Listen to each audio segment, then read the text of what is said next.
Welcome into Missing the Point. Hey, I'm your host, DK Sizzle. I'm here with two guys I don't know if the three of us have done a show together in a while. I can't remember the last time it was this combo. I got Hollywood Ray Buchanan. I got Mike Marcangelo. And I am DK Sizzle.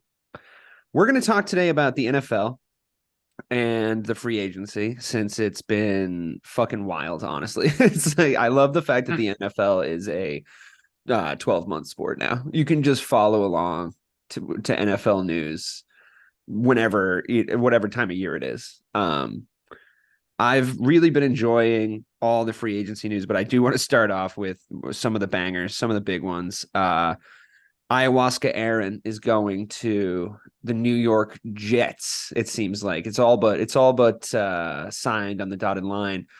I think we're going to do that thing, Mike, again, where we go into the preview and we're like, Aaron Rodgers isn't going to win double-digit games, and then he probably will. I think it's funny that he's going on the same career trajectory as Brett Favre. I wonder if he goes to Minnesota after this. But you think Aaron Rodgers is winning a championship in New York, Mike, or is that just is he going to the old folks' home? So I think his chances of winning a championship are exponentially greater if he doesn't bring his band of misfit fucking offensive weapons from Didn't Green love Bay. that. Didn't love that wish Like list. the wish list, it's so stupid. It's like I want Randall Cobb, Alan Lazard, who by the way, Alan Lazard's pretty good. Randall Cobb, Mercedes Lewis, and it's and you just think to yourself, if you bring all of the pieces from Green Bay to New York that you had last year, the offense in Green Bay last year was bad minus Watson. Yeah. I mean, bad. So listen, that defense in New York, they have some ballers on there. Uh-huh. The Patriots are now like the fourth best team in the division. I think the Jets, this puts them to 10, 11 wins. Mm-hmm. But we just don't know what you're going to get with Aaron Rodgers. Yeah, I think Ray, I think it's funny that Aaron Rodgers is leaving my division and coming to yours. To Mike's point, what do you think is it's kind of a bloodbath in there right now, to be honest with you. But it does seem like the Patriots are starting to react. It does seem like they realized a lot of very obvious things, like we maybe need a coaching staff that's like seen a football game. But also that like they definitely need to give Mac Jones someone to work with, which Mike and I talked the last time we did a football show about the fact that like you do have to go all in now at this point. So yeah, the division's getting stronger. Parts of it were strong already. How do you see that shaping up? And are you nervous about sharing a tent with Aaron Rodgers? So what's crazy? I seen a tweet that said you're already 0-6 against your division, and it's March. And I want to bring back something that's been on our website on mtpshow.com. Hurtful but accurate. Just we're already 0-6, and it's March. Like that's because the Dolphins have gotten better. They're making moves. Ramsey going there is a big move, big time move for them. Once again, I'm not the biggest Jalen Ramsey guy, but I acknowledge that talent.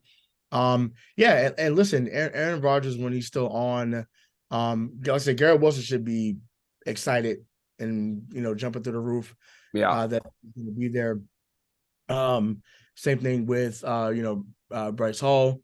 When he comes back off injury, so they have some pieces already there. To add on. So once again, if you're not depending on just the guys that you're bringing on for Green Bay, like I think that they can be very formidable because, like you said, Mike, the defense is real. So with the defense being real, it's just a matter of time, before, like I said, they are at 10, 11, at the max, a 12-win team. But I mean, I don't think that he comes in and starts running the division. I do think that it's a new day, no pun intended. But it's a big time move. But I mean, nervous, no, because the Patriots were already going to be bottom sellers in that division unless something changes. So yeah, at the end of the day, you got to play the games. But right now, no, not nervous. But I want to see how it unfolds. Mike, question 1A and 1B. Are you happy with what the Patriots have done so far? Because it's not nothing. And do they need to do more to not come fourth? So yes, I'm happy. Well, okay. So this is 1A is a really weird question. So when the last time that you and I were here, when I made up how much cap room they have, and I was off by just about $60 million, no big deal. Wait, in which I direction? Did you overspend or underspend? Well, I said that they had like $90 million. They had like 38 million, but it's fine, no big deal. I said like adding JuJu to the team would be if you great. need accounting services, Mike is available. Tax season. Adding JuJu to the team with Jacoby Myers made sense to me. Mhm. I don't. So I think skill wise, JuJu Smith is way better than Jacoby. I think comfort level wise with Mac, who is going to be the quarterback for this year, it doesn't make sense why you could conceivably pay JuJu more when he has to come in and learn the offensive scheme than someone who's already been here for it. But listen, right now it's the worst skill set or the worst skill position room in the division. I said it in the Discord before the show. I think that the next move, if there was one, I don't think D-Hop's going to happen. It could. I think it doesn't seem completely out of the realm of possibility. Well, the cap hit is what seems out of the realm of possibility for Bill. He's not going to pay the money, you're saying. Right. Odell Beckham Jr. is someone that Bill has always liked, and he'll never be cheaper than he is this year because he's coming off of an injury. I know, so but I haven't seen it work out lately when Bill brings guys into the fucking elephant graveyard at skill positions. You know what I mean? Like I feel like you don't know which OBJ you're getting, and I feel like are you just saying accept? Well, can we agree that any OBJ is going to be better than Nelson Aguilar? We can definitely agree on that. Okay, I think well, if they're both playing, but I feel like compared to the rest of the division, your skill positions maybe aren't stacking up, but compared to your last season, I think they're significantly better. I think that JuJu's upside is that he really didn't fit that Kansas City scheme at all. Like to bring in a guy like JuJu to replace a Tyreek Hill is, I think, it's like like he's just not the same kind of receiver, and he was sort of being asked to do the same sort of stuff, drop into like check downs and like make yards after the play. And like, that's really not him. And I feel like Bill will probably go to his strengths a little bit more, like sideline catches, try to make him into a little bit of a first down machine. But I think what you're saying is he's not a verified bona fide number one, Ray. And I feel like he could be. I still feel like there's a lot to sort of like, I feel like he's had stellar seasons, and I do think it was a scheme issue in Kansas City. Do you disagree? Yeah, I mean, I think he had 78 catches last year, which is, I mean, obviously that's would have been by he was also great in the playoffs, I thought. But yeah, exactly. So I think that's also what maybe changed Bill's tune on him too, because they could have went a route. So I think him being in the playoffs, being obviously now winning the Super Bowl, worked in his favor, obviously. But yeah, I think he does have some after the catch ability. I wouldn't say the separation is phenomenal. So he definitely fits with that. The separation is not great here at all with any receiver. So I'm kind of excited to see what him and Tyquan Thornton do. I'm excited to see what him, Bourne, and Devontae Parker can do as well. So because Devontae Parker doesn't get talked about at all. When he was out there last year, he had some plays where you're like, oh, okay, like that's why they brought him here. He's the guy that's going to be the vertical guy. If healthy. So yeah, I hope they do incorporate some routes where he's running to the sideline, like you said, and just becoming a guy that's going to be, a souped up Jacoby Myers. That's fine. Once again, people know where I stand with the Jacoby Myers thing.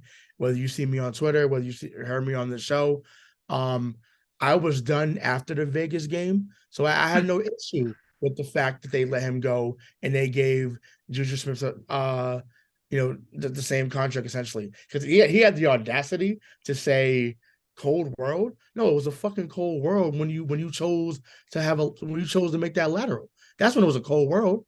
talk about, yo, you $30 million, you good. And I know that's something that you asked, but I had to get out there because I'm emotional. So I couldn't believe he even had the nerve to say cold world, but I'm giving the same deal. Needless to say, though, JuJu Smith, he's going to be good here, in my opinion. There's way more potential with JuJu for sure. Like over the last for 3 to 4 years, their stats are very comparative, but that's because JuJu was hurt for one of those years. Right. But I think like like the whole thing that we're talking about right now is like we don't have a number one, but I do think we have 3 number twos, which you're going to have to cover. Like you can't just leave one of them wide open. Right. You can't. Yeah. So that's a better position than we were in last year. Yeah, I think that the upside to JuJu, I think, is a big part of it. And I also think he's matured over the last like season and a half, maybe, since like some of the maybe more annoying shit that he might have been bringing to the table had you gotten him straight from Pittsburgh. But I think that, and Bill Belichick's still not going to have any fucking time for that anyway. So like, I don't think that's going to emerge, but I think these are some good moves. I do want to bring up briefly, it's not the hugest deal in the world, but did you guys hear about Darren Waller getting traded to the Giants like the day after he got married to a Vegas women's basketball player? It's like Josh McDaniels is a cold man. So yeah, I mean, I love her response too. She's like, what did she say? No, she was like, he wasn't invited to the wedding, so that's probably why he traded him. Nice. I love it.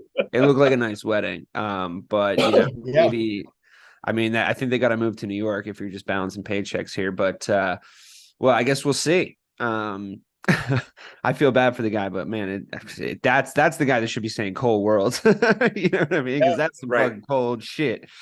But can you guys be super happy for me for that fucking absolute murderer's row of fucking picks and DJ Moore that the Bears got from the Panthers for that number one pick? Unbelievable. I can't believe we got that much for that number one pick. It's really starting to make, I'm not 100% sure yet because like obviously it's the start of the free agency. We haven't had a ton of like the rebuild hasn't started. Like it's not, more than 50% of the way there or anything, but I'm really starting to enjoy this GM head coach combo in Chicago, especially if we're stealing the fucking future of the Carolina Panthers and their current best receiver. And to be honest, I don't mind. I mean, it's a little bit similar to your guys' position, but I really don't mind the wide receiver room of Darnell Mooney, Chase Claypool, who me and Mike talked about has some upside, I think. Coming into next season because like he'll learn the schemes, and it won't just be dropped into the middle of the season. And also now DJ Moore, who I actually rate pretty highly. I don't know how you guys feel about him. Should I be very excited about DJ Moore, or what do you think? Absolutely. I mean, I always love the Hard Knock video when Steve Smith was like, "Okay, I'm looking at my fantasy team, so we got this receiver." Who's this DJ Moore kid? He was just like clowning him, but that was his way of stamping him like, "Yo, this kid is next. Like he's a problem." So. Yeah, I mean, he had a great time in Carolina. Y'all got one. And like I said, Moody is a problem. Like, yes, I mean, he's also Fields' favorite. Exactly. So that's not going to change. And then the only guy that you didn't name, and I'm sure, you named him before, is a tight end. Cole Kmet, right? Cole Kmet, he started catching more balls too towards the end of the season. Like he had more usage towards the end of the season. So I'm hoping to see more of that. I think he is a good pass catcher and he's got good size. I also think we might keep Montgomery at this point. But Mike, my feelings. He's gone. He left. Oh my God, are you breaking that news to me? Yeah, done. Did that happen today? Yesterday. 3-year deal to Detroit. Yep. Oh wow, no more David Montgomery. Okay, you know what? Honestly, I don't lie. I can't believe I didn't fucking find that out. That's really weird. What's up with my Google alerts? That's fine. I don't love paying running backs. I don't think we should have paid him then. I think Khalil Herbert's good. Do you guys? So basically, me and Mike had this conversation. We did a little game where it was like, what would our respective teams do in the free agency? And like they basically did exactly what I wanted in a best case scenario, except instead of Lazard, it's DJ Moore. And I think that's way better. Not that I don't think Allen Lazard is a good player. I wanted him on the team. It was part of my breakdown. But we got 2 first-round picks. Also, I don't think we're going to get the edge rusher that I wanted, Anderson. I don't think we're going to get him at 9. Is the only. Yeah, I don't. That's the only disappointing thing about it because I really wanted to build the defense off an edge rusher, but we'll see. We'll see. I mean, I hope they have a plan. I do think there's one guy, and this may be a little high for him, but I think that he's probably the best corner on the one of the best corners on for the draft is either Kaylee Ringo from Georgia or Joey Porter Jr. Yeah, I would take him. So Joey Porter Jr. seems like a Chicago type guy, a dog, monsters of the middleweight type thing. Like he's someone that I think could be a lockdown corner for years to come. So I think if he's there at 9, just like the Broncos did a few years ago with Patrick Surtain, and now he's one of the best young corners in the game. Mm-hmm. I think you take that risk there at 9 to say, hey, let's get him into our program and see if we can start building up this defense the way that we are trying to build up the offense. So yeah, I mean, Eberflus is a defensive guy. I think he did a really good job in Indianapolis before he came to us, like scheming that defense. And it's I think that I can start. It's starting to take shape what I think his plan is, and I think getting rid of Roquan, and turning him into Chase Claypool, but then going and signing Tremaine Edmonds for $20 million cheaper was like expert level linebacker maneuvering. I think that Tremaine Edmonds, me and Mike talked about it. We need everything. We need every fucking position. So to get him at linebacker, but I did tell you, like, I had a whole plan about how to first build up the linebacker core, because then you can sort of decide what kind of players you need around that. You can sort of say to yourself, well, our linebackers are good cover 2 guys, or they can be edge rushers, or this or that. So then you can sort of decide. It's more a versatile position in 2023 NFL, I think, is what my point is. It's actually been sort of hard for me to accept that. It's been my first like old man moment, because obviously my favorite ever Bear is Brian Urlacher. As much as he's like, I don't know. I think he thinks the vaccines give you like a satellite dish in your ass or something at this point. But like, that's fine. I always loved him as a fucking player, but I know his politics are absolutely fucking back asswards.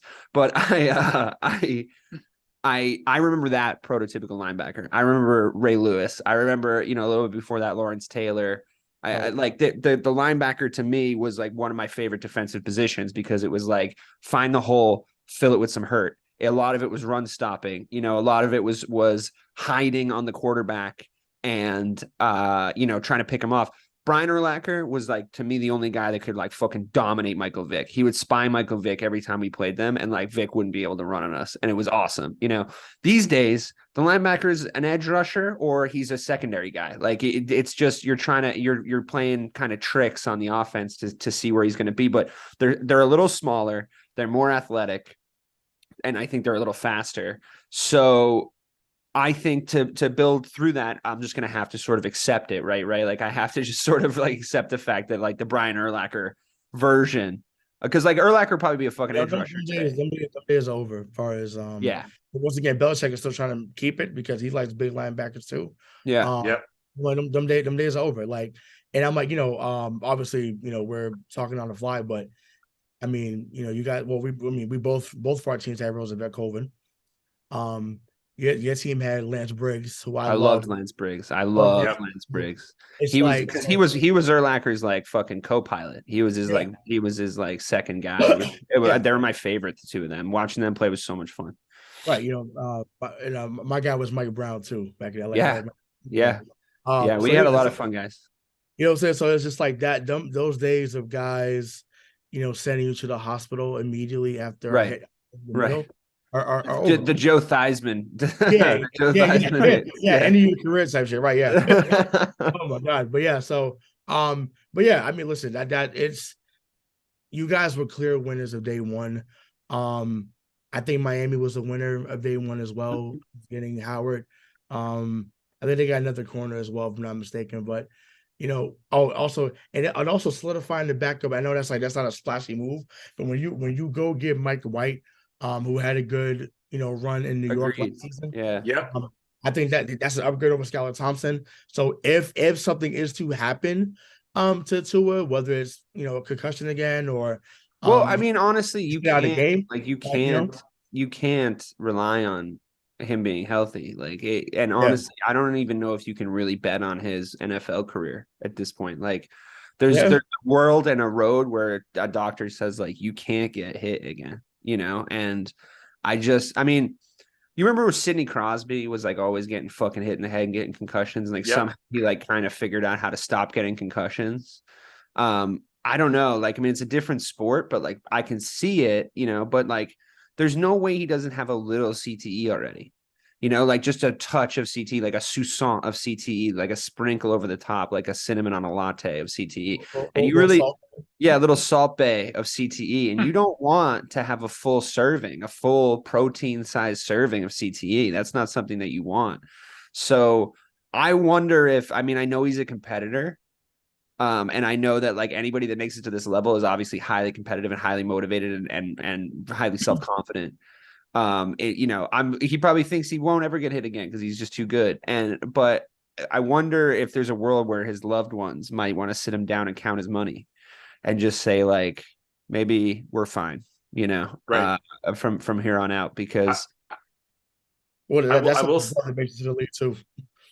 I will say though, I mean, DK, let me be the first to congratulate you on having the most dangerous team in the NFC North, because obviously Aaron's gone. Fuck Kirk Cousins and the Vikings. Oh, I think we're winning the NFC North. I really no. I don't know if you're. I don't think you're gonna win it. That quick, huh?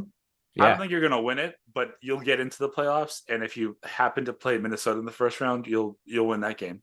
Oh, that'd be great.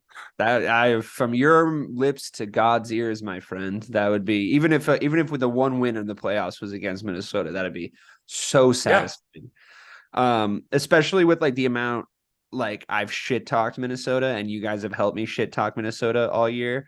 Like me and Bobby had to talk about Minnesota every fucking week for the entirety of the power ranking show, which is the whole NFL regular season, because they were always in it because they had a good record, but we all knew it was going to happen, and it did. So that's that. And I doesn't say, if we're talking about free agency right now, it doesn't seem like they're in the market for a new quarterback. So I'm not all that fucking worried about it. Can we talk for? Yeah.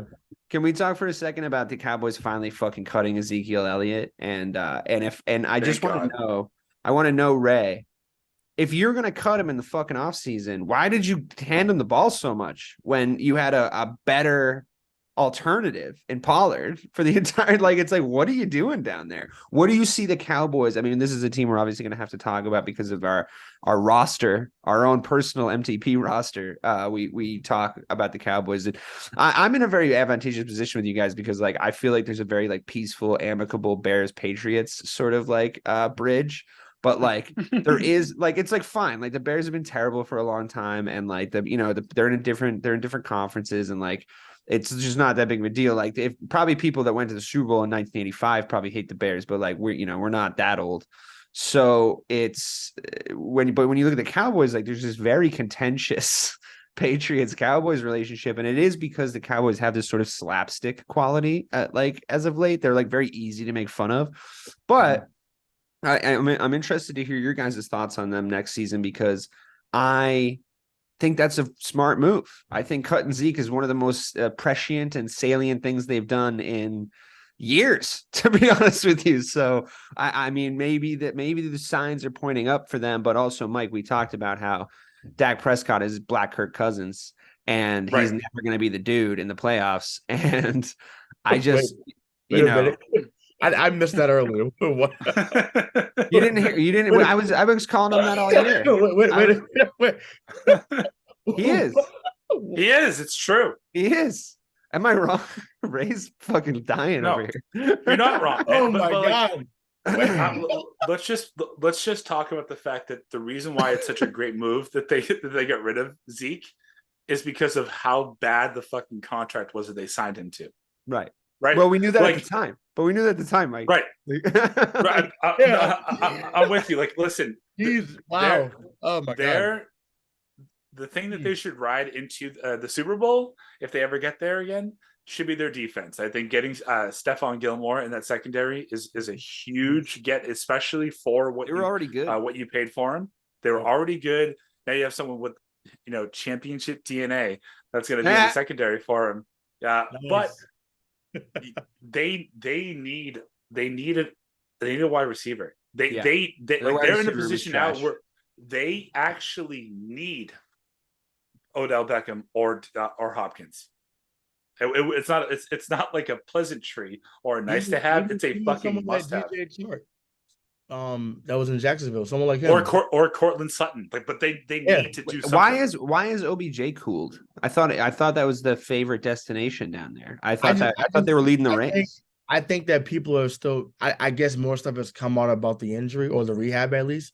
I know that he made a tweet about where he is right now. He admitted to not being where he wanted to be, but progress being made. But once again, like as Belichick has said, time and time again, your best ability is your availability. So if you're still going to be rehabbing, or if that knee is not going to be there, he's a small guy, so when you're a little like that, the explosiveness has to be there. That's what made Antonio Brown special. That's what made Odell special in his day. So that's what it has to be. So, once again, I'd take the flyer on him up here, but yeah. Dallas definitely needs another body. To me, if I'm them, I'd do the D-Hop trade. I wouldn't even Dallas. Yeah, I was actually going to make this point. I really feel like they should try to get their best possible price for Diggs at this point, because I just feel like he's a little bit of a fucking liability in the secondary, and I think that they can. That Diggs. I was like, I'm like, which one? Oh no, sorry, yeah, no, they should trade his brother, like, not trade for Stephon. Yeah, Yeah, I'm like, Stephon Diggs and Lamb would be Trayvon. I think they should try to get a price for him. Maybe they can include him in the package. I don't know what their picks look like, but if they got OBJ, I think that's or D Hop. I think that's a big improvement. It does seem like the OBJ thing is kind of cooled.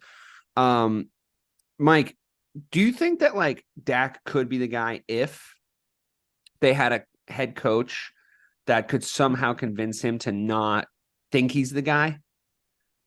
Where it was just really good defensive teams should be led by their defense. And yes. I get this feeling in Dallas that like Dak thinks he's the man and he's the guy that like should be winning games for this team.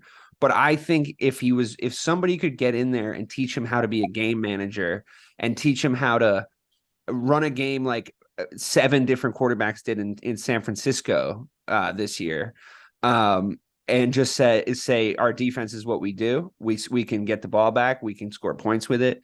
We can beat up the offense. We can bend and don't break. We can stay on the field for a long time if we need to, because we're deep. And then when you're on offense, you don't have to take any big risks. You don't have to put yourself in a position to throw interceptions in late game situations or throw interceptions in red zone situations, which those are the things that happen to make people like us on this podcast say, you're not the dude. It's not, oh, he didn't hit 300 yards. It's right. Or how many touchdowns did he throw? It's in big game situations on the eye test. I've seen him just like come up short when he needs to not come up short. He needs to come up tall. So is there a world where you could see that happening? And do you think it would help? Because I just think that like him being the forerunner of the team, him being the vanguard of the team, the paragon of the team it's an imbalance because he is worse. The best part of that team is the defense. Yes. So do I think it would help? Absolutely. Do I think that they can do it? No, because you can't sign a guy to a 4-year, $160 million contract and then not act like he is the guy.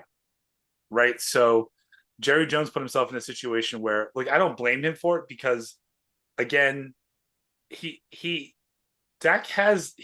talented for sure, but he can never be the reason. I don't think he'll ever be the reason why you win a Super Bowl, but he needs to get you there. So but it is hard to for a head coach, whether it's the Clapper, Jason Garrett, or this fucking moron Mike McCarthy, to treat Dak like he's anything less than the guy when he's being paid to be that. Can I build off that for a second? Please. So, yeah. Logically, what you're saying is making sense, right? So you're saying you pay the guy, to be the man, so on and so forth. they pay Zeke to be the man too, and they just cut his ass. You can always start over, right? You can always, like, you can say, the Dak experiment is not working, the Zeke experiment is not working. Let's go back to the drawing board. That's perfectly fine. Once again, it was a Super Bowl of bust, and once again, that's not a dig. I'm not trying to be funny. It's the truth. It was not Super Bowl of bust this year. Yes, were they very good? Absolutely. The defense, like you said, bringing back Van Der Esch is huge. Getting Gilmore is also huge for the defense. But what is wrong with saying, you know what? We cut our losses with Zeke. We're doing what we can with Pollard, got Lamb, got Schultz. Why not start over at the QB position? Because so the running back position is a very easily solvable position in the NFL. It look no further than the Patriots. They've been able to just cycle through running backs. There's a ton of running backs. There's a ton of really good running backs. There's like 6 good quarterbacks. And every great defensive team, let's just say for the last 20 years, has always, like, when they don't win the championship, it's always been said that they're just a quarterback away. It's conceivable to believe that Dallas has the quarterback. They do need to surround him with weapons for sure, but they also, the head coach, to your point, DK, needs to limit his liability in the situation and just say, hey, listen, your job is just to go 20-20, because we know that in the red zone, we're going to score no matter what. But to Ray's point, though, Mike, to Ray's point, if we don't ever think Dak will accept that role, which I think he won't, do you just go get yourself Andy Dalton, or someone they already had him. But I mean, it's like this is before I really think they have the possibility of having the best defense in the NFL this year, especially with the addition in the secondary. And I think there was an argument that they may have bid for a few weeks there last season. I think it was probably San Francisco, but we'll see how it shakes out. You can re-scheme. Yeah, but you can re-scheme if you get a new guy. And I totally see what you're saying, in the sense that, like, it's really hard to get a quarterback that's good, or the guy, or this, that, and the other. Like, you're not gonna find Patrick Mahomes just like bagging fucking groceries. Actually, they did find Kurt Warner bagging fucking groceries. That's actually hilarious. But that's pretty rare. So it's a situation where maybe you do actually just double down on the defense to the point where you say, let's just get someone who can do a job, who can just do a job for us, do something very specific. And I think there might be some value in a Dak Prescott trade for them too. I mean, I know we don't love his contract. I know we don't love his contract. We didn't love Zeke's contract or his when those re-signings happened. But a lot of teams need a QB, man. And a lot of teams there might be a lot of people out there saying, do you think Dak Prescott is good? Dak Prescott, baby. No. But what I would say to you is that every team that's ever won a championship on defense had a quarterback that they could overcome. Like, so the defense could overcome the quarterback's ineptitude, and the quarterback didn't have enough confidence in their own game to make the mistakes that Dak or his light-skinned brother Kirk Cousins makes in the playoffs. So you just need to temper his own expectations. So his light-skinned cousin. Yeah, I love it. That's fucking gold. And just so I don't lose it, I'm gonna switch the subject real quick. But it's just, I think so. In other words, ladies and gentlemen, Mike is talking about Brad Johnson and Trent Dilfer. That's what he's talking about, because those are Brad Johnson threw for 4,000 yards that year. And do you remember any moment he had? You remember John Lynch? No. You remember Derek Brooks? You remember Rondé Barber getting that pick six in the NFC Championship game when they beat Philadelphia? You don't remember anything that Brad Johnson did. That defense was sick. It was ridiculous. And you don't remember Warren Sapp. Well, I was going to say Warren. Right. Yeah, Simeon Rice. You don't remember Brad Johnson. We do fans, but you don't remember that. I was sitting in a chicken wing house / bar watching a football game once. I think the Raiders were playing, and there was this really obnoxious Raider fan who just would not shut the fuck up. He was like screaming, and it just really wasn't the vibe in there. And Warren Sapp walked in, and he sat down at a table, and the guy just like stopped screaming. And somebody was like, "Oh, you're done?" Just because Warren Sapp walked in, and the guy was like looked all embarrassed. And I was like, This is Yeah, great. I love it. So, Yeah, yeah, with I the mean, places all and stuff. anecdotes aside, I would like to point out that I know it's early. Like, I know it's very early, but noticeably quiet from our reigning champions, the Kansas City Chiefs, and they have to do some stuff if they want to go back to back. They need to replace JuJu and they need to put another receiver in there. And there's like, I think there is some contract stuff around there. Or, and Mike, you're both looking at me skeptically. Are they still just going to be the Chiefs? Like they're still No, I just mean, no, the replacement's on the team already, and it's Sky Moore. Like that. That's the guy. Or Nicole Hardman. Nah. So I mean, he looks good there. I think if he ended up going elsewhere, he would be a whisper in the wind. Yeah, Well, I know but you before you go, but Ray, yeah, I don't want to interrupt you or steal your thunder, but does anyone here actually worry about Andy Reid's ability to develop a skill position? Because I don't. No. no, I think that just if you just look at the Isaiah Pacheco East. emergence during like you can tell he was talented. Like I like how he runs. Like he runs really hard and he's very entertaining to watch. But I think he's gonna have a big season this next season. I think he's gonna be. I think that like they did some funny stuff with the scheming of Clyde Edwards-Helaire, but at the start of the last season. But I knew that wasn't gonna last. That's why I traded him to Craig for fucking a lot, and and that helped me get to the championship of the of our fantasy league last year. But I lost again. I've lost fucking 2 championship games now in the 3 years that our fucking fantasy leagues existed. But Yeah. I'm fucking that all that aside. Can you tell I'm bitter? Fantasy football, man. But all that aside, no, I'm not at all skeptical of Andy Reid's ability to develop the skill position. I'm not skeptical of Andy Reid's ability to keep a good team be good.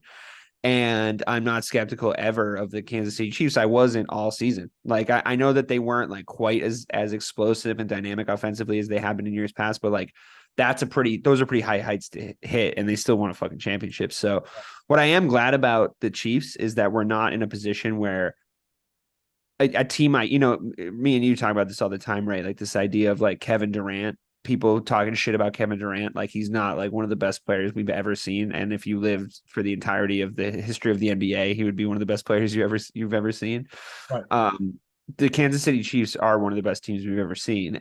But I think there would have been a lot of talking heads if they didn't win that Super Bowl, spending the entire offseason being like, well, I don't know. Andy Reid's, he's lost in a lot of championship games, and like we don't know if they're like as good as like, and then they'd get compared to the Patriots, and like that is an unbelievable bar to be setting. You know what I mean? Like that's a very difficult, level to get to. But I guess it is the standard now. So I guess my question is, well, you kind of answered my question. Actually, you guys aren't worried about them making moves in the free agency. You still think that they're going to be the number one They've contender? lost some people already. Like they lost. I mean, I guess Atlanta. I mean, I feel like they signed another tackle, but I know Atlanta Brown is gone.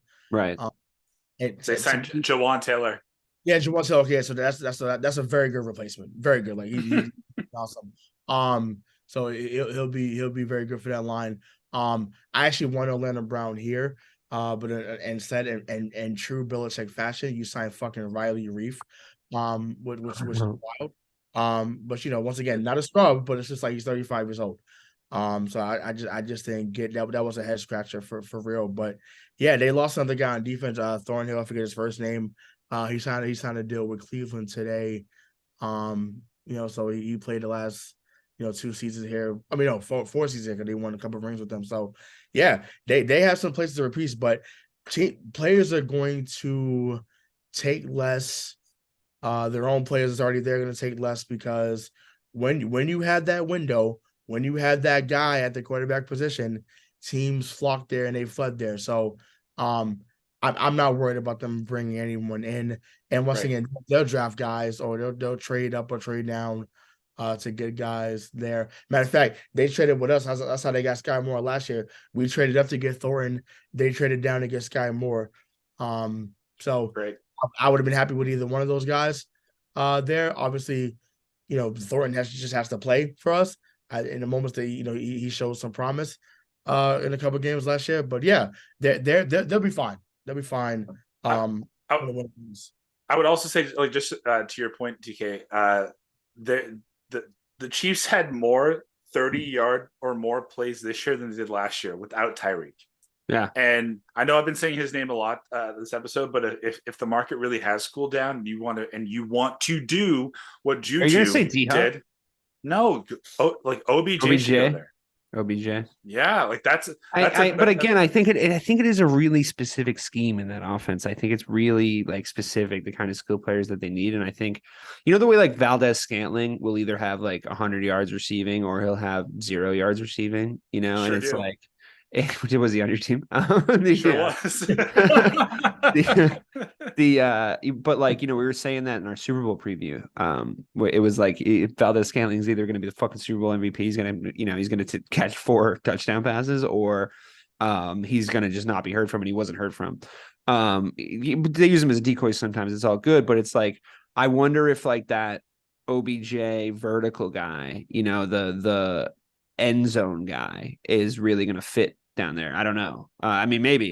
They sort of figured it out with JuJu, but even if you made him a slot receiver, a slot guy, like him being a Michael Thomas for them would do wonders. Don't you think you get hit a little bit too much in that position for a guy coming off an injury like that, though? Sure, but if the speed is there with him, he'll turn 5 into 60. Let's say it won't do. I don't know if the speed is going to be there with him. I think I think he's still got amazing hands, and I think there's nothing that's going to happen without his. Like, I think he's got some of the best hands I've probably ever seen, to be honest. And I'm not just saying that because of that one catch in a game that they lost.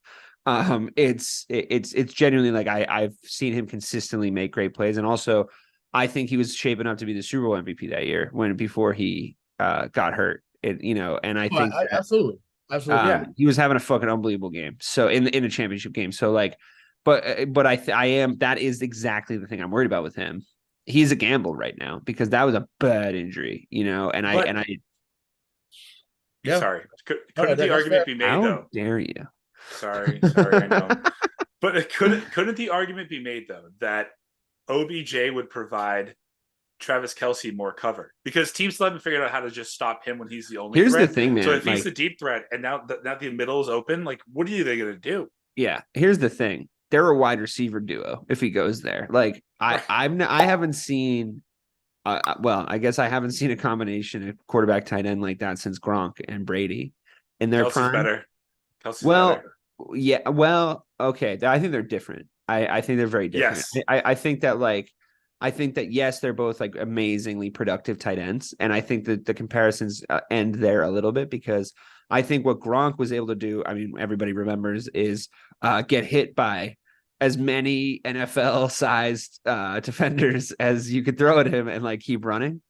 And he had great hands, but I think what Kelce does really well is he has this thing, and I don't know, it seems like a cheat code, but the way he's able to turn his back to the defense in space is there's no way they're not trying to be there. You know what I mean? Like, there's no way they're not trying to be where Travis Kelce is, but for whatever it is, his turning ability and his ability to exist in the middle of the field for Patrick Mahomes, like, that's the guy you want as a quarterback. You want the guy right in front of you, right? Like the guy you can see right down the pipe.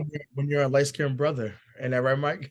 That's right. Like, before he gets slaughtered, I just said, I don't know. Maybe he wasn't better, but they have schemed Travis Kelce better than Gronk was ever schemed in New England, because he's the number one option. He's the only option, and he's still open. He's still open. But that's him, though. I think that's him. I'm not 100% sure that's the scheme. He runs great routes. Like, I think with Gronk, you knew the seam was coming, and you still couldn't stop it. Right. I would say that I love Travis Kelce. I really like watching Travis Kelce. I loved him because I had him on my fantasy team, and I think he was maybe 1 or 2 in fantasy points this last season. But checks out. But Gronk was so fun to watch. Like, even the people that hated the Patriots for their like dynastying had to admit that fucking Gronk was out of this world to watch. Injuries caught up to Gronkowski. Like, what you see Kelce doing is what Gronk would have continued to have done had he not been hurt for a number of years. And that's okay to say that. Like, once again, Kelce is phenomenal. It's just, I mean, like I say, Gronk's the best I've ever seen. Like, and once again, Kelce made him doing that and surpassing him one day. That's fine. But just from my eyes, so you got Gronk, you got Shannon Sharp, you got Antonio Gates, obviously, Kellen Winslow, Mark Bavaro. It's a very short list of guys that were great, not just good, but great at that position. So did you say Antonio Gates? Yeah. Oh, sorry, Antonio Okay. Gates. Okay, Antonio Gates. Yeah. So Right. So those are it's a very short list there, but I don't knock anyone that has Kelce above Gronk. One, because of recency bias. And then two, because of his talent. Like it's there. So it is what it is. I feel like what's nice about the comparison though is that like Pat Mahomes is like very clearly the best quarterback in the NFL now, when the last time it was this clear was Tom Brady. So I think I think that like to see a great QB have a great connection with a really, really skilled player, and then to have like the kind of parallels that are like Joe Burrow and Jamar Chase and like Stephon Diggs and Josh Allen, like these two man like weapon combos all sort of going up against each other is like a lot of fun in the current narrative scheming of the NFL. But now you're starting to see Mahomes and Kelce pull away as that duo, both on the numbers in the regular season and the fact that like they finally overcame that hurdle, which was being able to beat the Cincinnati Bengals. If on that note, if you're the Bengals, right, if you're in a position where you almost got there and you probably could have won that game, I to be honest, I obviously I called the Chiefs at the very early start of the season, but I did not love the reffing in that game. I really did not. I think that they had some stuff go break against them. But you don't hit the panic button, right? You don't say, oh, Pat Mahomes has finally figured us out. Like, now we're fucked. You sort of stay the ship. You try to get everybody back. You try to do it again, right, Mike? Yeah. I mean, Joe Burrow is 3-1 against Mahomes in the 4 games. So I'd still say he has his number. And the focus for the Bengals should be like, you don't need to make any big splashes right now. Like if you can get a lot of draft capital for T Higgins, then do it. But other than that, it's just draft good offensive linemen, protect Burrow, because if you do that, then they're going to be back in the AFC title game. It doesn't matter because that guy just has it. He has the same thing that Mahomes does. Like they just win. So I don't think they need to be reactionary. If something falls into their lap, great. But I think that there's still the clear number 2 in the AFC. I agree. I'm excited to see that rivalry sort of flesh out as the years to come. We, I think, very presciently observed this season that I got a little mad at the very early season comparisons between Josh Allen and Pat Mahomes and Peyton Manning and Tom Brady, like them trying to form that into a narrative and being sort of collectively as a show correct that the actual Brady Manning rivalry comparison is Burrow and Mahomes. And they're sort of falling apart over there in Buffalo, Bray. So I'm wondering of course they're still a great team. Of course on paper they still have like a ton of really great players, but something's not right. Like something's not right with like something's rotten in the state of Denmark. Josh Allen throws too many fucking red zone interceptions, and something's not quite right there with the talent that they have. So what would you like to see the Bills do this year? I mean, you wouldn't like to see them do anything positive, I would imagine. You would like to see Josh Allen retire or something. But what if you put yourself in the position of a Bills fan, how would you want them to sort of sort out the weird juju around surrounding Buffalo? Well, I would want JuJu to get 100 catches. No. No, I listen, Craig and I stand on this because we talked about that at the beginning of this when we started this.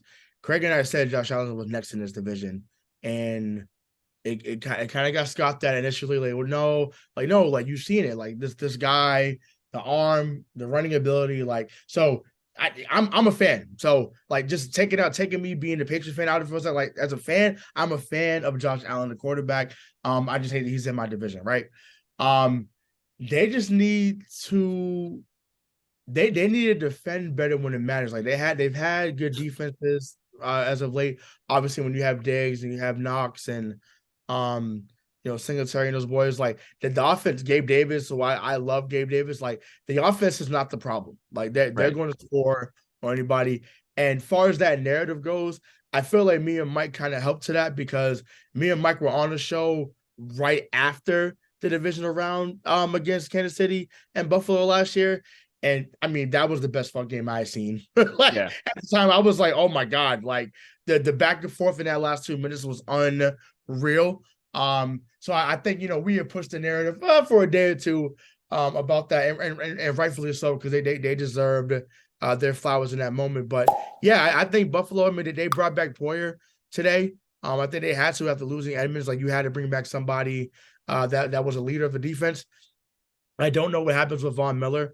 Obviously, he got hurt towards the end of last year. So sure, I do. And also, and that was very inopportune as well. Right, I mean, right. that was a tough timing for. Yeah, it was, and I do think you just try to give back as many people that helps you get to that point. I mean, on a just on a human being note, still hoping that DeMar Hamlin is doing well. Yeah, of course. Want him to get back to the field if he can. If not, so be it. The health is more important. But yeah, just as an analyst, as a fan, like I just want to see them running back with as many people as possible. But the pass fan in me, I hope they go 6-11, but that's not realistic. Here's what they need to do. And these are going to be very conflicting ideologies here. So I apologize in advance. Number one, that coaching staff needs to do to Josh Allen what you want the Cowboys to do to Dak Prescott. Right. Yeah. Number two, they need a running back that's a threat that takes the pressure away from Josh Allen. Mm-hmm. So I think you're going to see Zeke Elliott. I think you're going to see Zeke Elliott in Buffalo on a flyer. Okay. I don't know if it was a personnel issue in the running game in Buffalo. I think it's a scheme issue. I think it's a playbook issue. I think that like Josh Allen's game doesn't really lend itself to having a high production running back, and I think that's like a flaw in that system. It could be a flaw in any quote unquote mobile quarterback system, but Josh Allen has all the intangibles to be a prolific pocket passer. And if it's schemed, then yes, you're right. My take on it though is that he's just never felt like he has someone that has the rushing ability that he does. And I'm out on Zeke, I would say 9 times out of 10, except in a contract year, we saw what he could do. And now people are betting against Sign him to a 1-year deal, you're saying? Give him a 1-year deal. Yeah. He already got paid. I mean, I know the cut doesn't help his retirement fund, but he did get a good amount of money up front. Can we talk about Lamar Jackson, the elephant in the room? Yes. What the fuck is going on? I mean, I think I'm worried that he's asking for too much and he's going to end up in a bad situation. Ray, you and I are in agreement. And I think Mike, you're on the opposite side of this fence that Lamar Jackson is a really, really, really talented quarterback. I think that he does make mistakes sometimes, but I think that it was clear for all to see, and I think even you can agree on this, Mike, that the Ravens were more at fault for the Ravens' troubles, like the remainder of the personnel after Lamar this last season. That defense was embarrassing. That the way that they gave up points and lost him games last season would be enough for me to walk, honestly, on my own.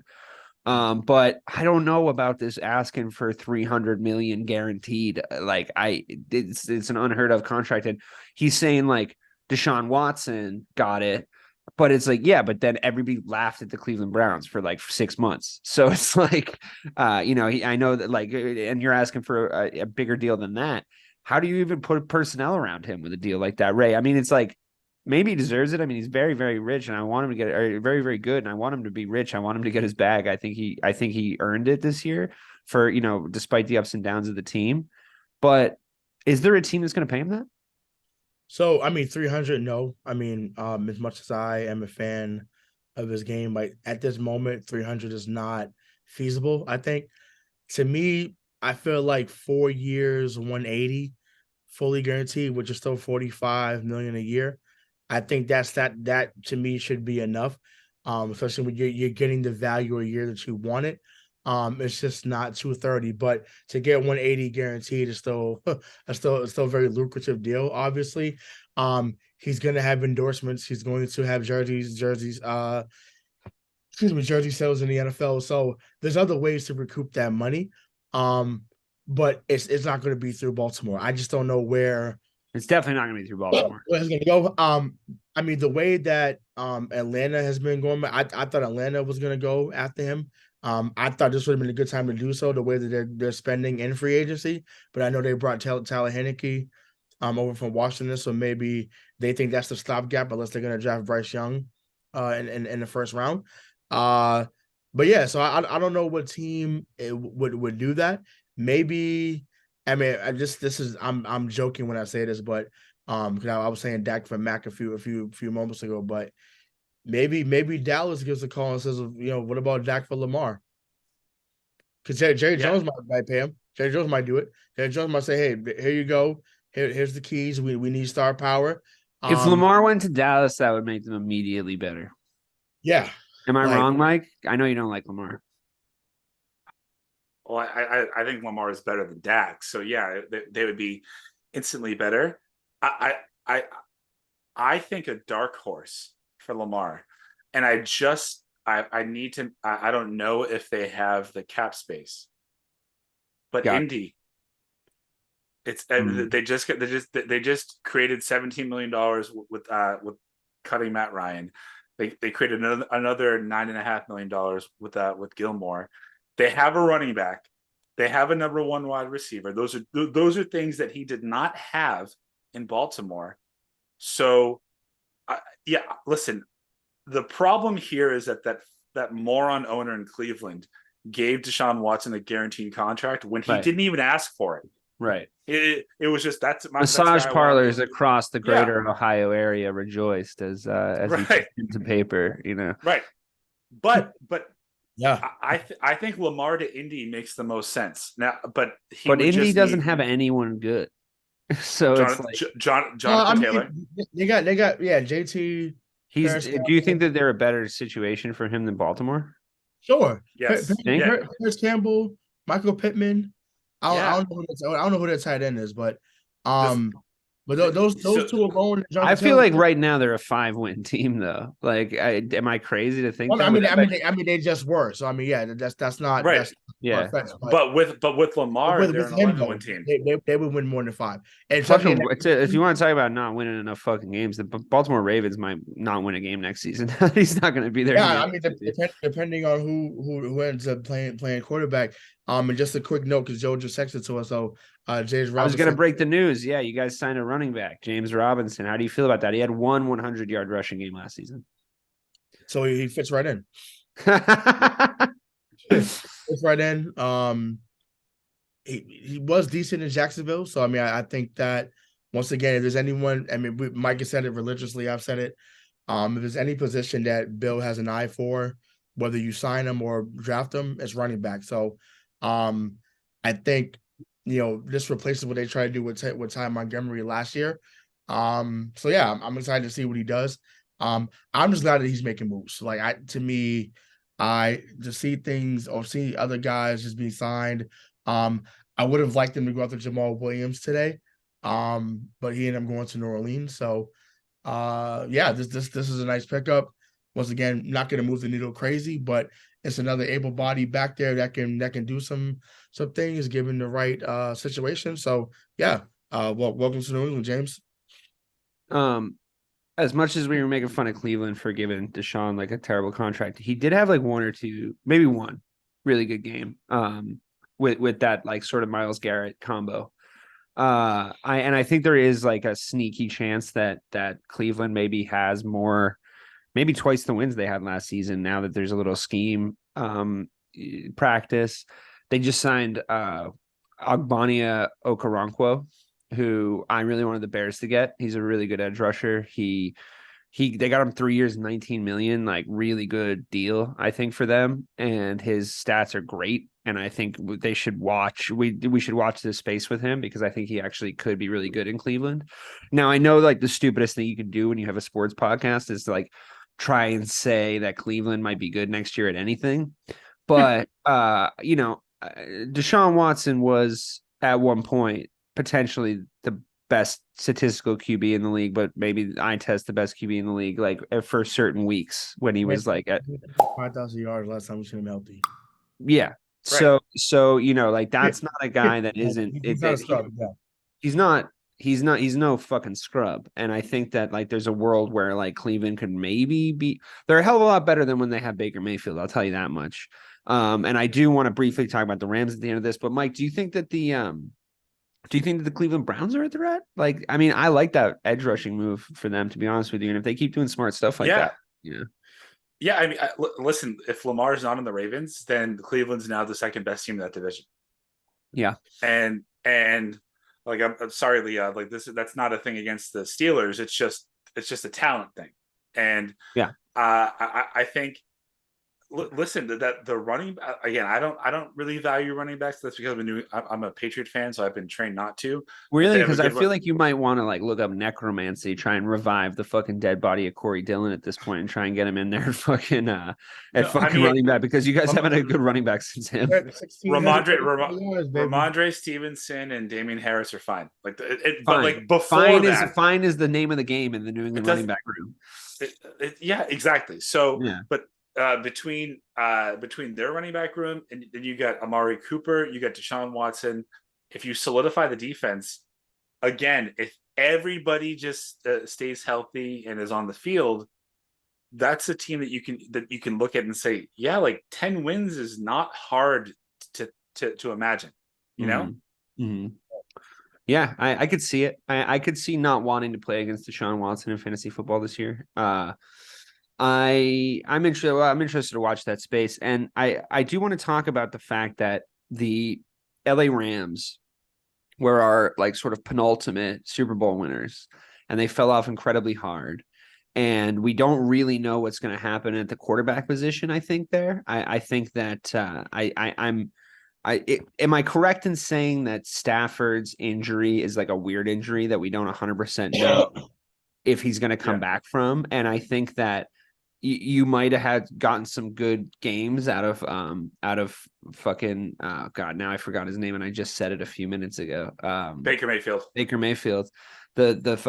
guy who lives at his stadium. I guess he got evicted from that Cleveland stadium. But the Baker Mayfield situation, I'm like, I mean, I know he played better than anyone thought, and he certainly played better than I thought he was going to in LA. But I'm not sure that's a long-term solution, is it? Like, am I crazy? Are they're not riding with Baker Mayfield, are they? No, Baker he's in Tampa. Right. That was like a brief experiment. So are we thinking Stafford's going to come back? I mean, I think that their season is contingent on that. On that. They still have a lot of talented players. Like they really underachieved last year. And it's gonna have to be that because obviously they went all in, which is fine. Like it worked. They won the championship, right? Sure. Silverware. In order to replenish and to kind of reclaim, redesign, rebuild, so to speak, like they have a long way to go in that regard. So everyone has to, like I said, everyone has to be healthy, like you just mentioned, Dave. So if not, then there'll be another 5-win team again this year. And Sean McVay will talk about probably going on an ayahuasca trip with Aaron Rodgers. So come out the darkness. So yeah, that's how I see it. They also don't. I mean, so to Ray's point, like they're hoping that he comes back because they don't have a first-round pick until like one of our kids graduates college, and we don't have kids yet.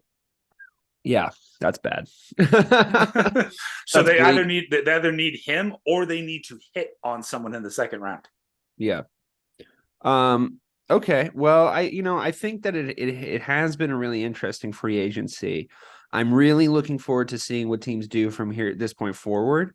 And I think that it's going to make for a really interesting draft because I think that a lot of teams are this feels very active. This free agency feels very active already. I think it's one of those years where a lot of contracts are coming up And I think that there's a lot of players on the table. Maybe there isn't huge free agents. There isn't like a ton of like, like other than Lamar, there isn't a ton of like AAA blockbuster free agent and Aaron Rodgers, I guess, AAA blockbuster free agents. But I think there's a ton of like guys that teams could go get to retransform their locker room and we could see a lot of new look teams, I think, coming into the next season. And I think that's always exciting when that kind of cycle, it hits that part of the cycle.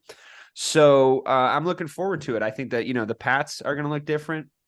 I think that the Bears are going to look different. I'm looking forward to seeing the Patriots with an actual coaching staff again, and sort of seeing how that shakes out. As much as it's going to be tough in that fucking shark tank that is your division. I think that you're definitely going to have a better team next season, and a better coaching staff, and you're going to have more fun watching your team than you did for maybe the last probably 3 years. It's conceivable to think that the Patriots could win 2 more games this year than they did last year and still finish worse. How many games did you win last year? 8. So you could be a 10-win team that comes in fourth. Oh my God, that's heartbreaking. The last time I remember that something that bad luck happening to a team, it was when the Patriots won 11 games and didn't make the Super Bowl with Matt Castle, the quarterback. And on that note, it was 11 games, right? It was because the Chargers got in with 9 because they won their division. So the Dolphins, yeah. So listen, I mean, that's a tough break, fellas. But that's long in the past, and now it's Mac Jones riding with his crew. It's on my end, it's Justin Fields riding with the ever-growing wide receiver room in Chicago, and Lamar Jackson riding with to be determined. So on that note, I'd like to thank my co-host for today, Hollywood Ray Buchanan and Michael Marcangelo. We will be back. I'm going to do a check my oil this week, talk about the upcoming pay-per-view. Do check that out on the channel, on the YouTube, on the TikTok, all the places that we are. And we're definitely going to be, we had a plan originally to talk about the Celtics today, but we ran a little long in the NFL, which I sort of thought was going to happen. There's a lot of time on the free agency, but we will have a Celtics bitch fest, Ray, I promise, at some point in the near future, because I am a little bit worried about what's going on over there. And I think that your voice is echoing in my head when you say you hate Joe Mazzulla. So look out for that. It's not good. He needs to learn when to call timeout, but look out for that. Look out for the UFC previews and all the wonderful content that we bring you here on Missing the Point.